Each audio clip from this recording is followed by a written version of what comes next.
we're back with 843 TV, and I'm delighted to introduce you to Dan Tooman, who is the principal of the high school. Nice to see you again. It's very nice to see you again, too. You know, we're out of COVID. Yes, ma'am, thankfully. Thankfully, and so we have all kinds of interesting things going on for this upcoming year, which is coming shortly. So we're just talking a little bit off camera about a lot is going on and changes. So where do we begin? Wow. So first I have to say that we put together a plan to meet all of our kids' needs, and that plan had to go to Mr. McCulloch, and I can't tell you the support that I've gotten from him and our board to make these things happen. First, we have had a partnership with the Governor's School, which is amazing. This is an engineering-focused program which is going to provide advanced math and science courses, as well as students earning dual enrollment credits. At completion, they will have completed 54 credit hours of dual enrollment credit that can be applied to colleges, and they'll finish the first year engineering program facilitated through USC or Clemson. But not just engineering, we're also looking at all of our students.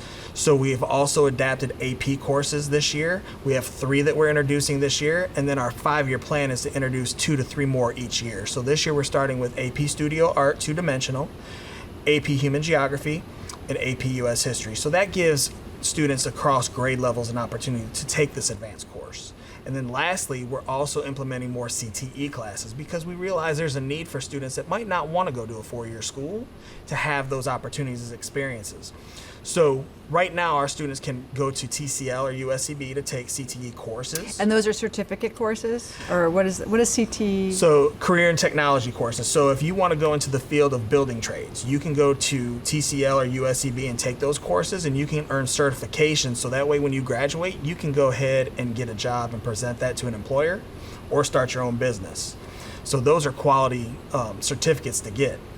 However, we're also looking to have those in-house. So we're in the planning process of adding a culinary program in 23-24, along with other CTE courses that we're looking at adding in the future, potentially ag tech, welding, automotive mechanics. So those are some of the courses we're looking to try to target in the future because we realize our student population runs the full gamut. So we have students that are more career focused, some students that are college focused, some right now that don't know, and we want to expose them to as many opportunities as we can. That's phenomenal. I mean, it's just, it's amazing to see that the education is really looking after our kids because it helps them be successful in life, whatever that they chose to be. You know, that's the most important part of it, that gives them an ability to go to the next step rather than just sort of feeling, what happened and what am I going to do now, correct? Absolutely. Well, that's a really a progressive program. I mean, I think we used to call it BOCES way back when. Up north, we had that name when they were going to go to sort of a trade school or something like that. So with your plan, all right, so it's been 2 years in action. Where do we go from here? We can only go up. So fortunately, to make this plan happen, I was able to propose and hire 6 new teaching staff, along with 2 fantastic counselors that are going to help facilitate that.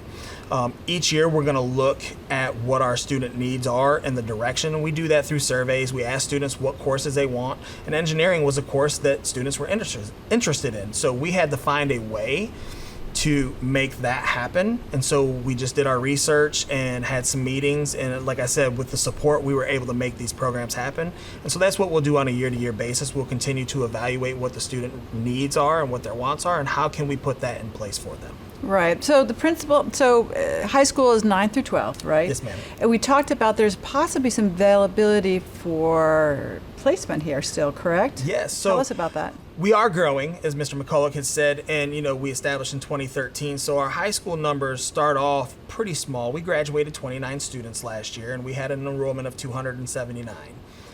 This year, as of right now, we're right around 340 students.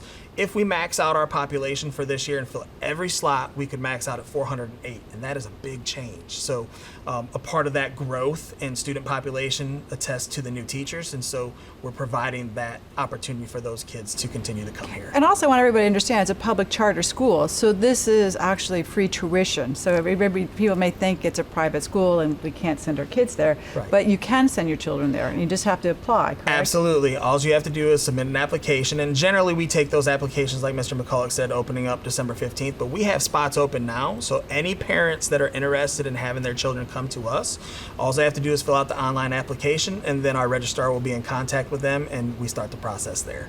Exciting. I am just delighted to hear all this wonderful news. You know, and like we talked earlier, there's no barriers this year, so we have a full-fledged program going forward. Let's talk about the sports, because that's something that, you know, we're in the Lowcountry and sports are very important. So how's that program? Our programs are growing. We've actually added men's volleyball this year. This is the first year for it, and there's going to be 4 schools in our region that are going to have it, so we'll have a regional schedule.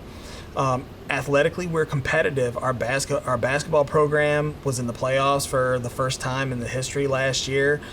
We played really well, and the majority of those kids are returning. Last year we had our first year of wrestling, and we had an amazing wrestling season. You know, our students, they did not have the same opportunities because we're a new school and we're building our competition gym, so we didn't have a weight room and some of those luxuries that other schools have, and he just coached them up and we competed.